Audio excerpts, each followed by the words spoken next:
Regalo ko. Ang regalo mo, Barel. Barel? Ay, nga pala. Wait lang, kukuhaan ko lang. Pero pahinga mo na si daddy, pwede? Wait muna. O sige, mamaya mo na. Tawagin mo nga mami mo. Sige. Pabilis ha. Ito yung regalo.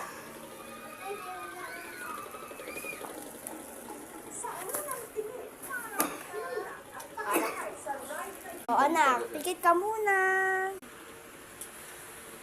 3, 2, 1. Bukas na. Anak, masaya ka ba dyan? Yes. Sorry yan ang naano ko. Kasi walang pera si daddy. Di ba sabi ko tawag mo mami mo? Tawag mo muna. Sama. Mami, tawag ka ni Daddy. Nandiyan na ba daddy mo? Sige, pupunta lang. Oo,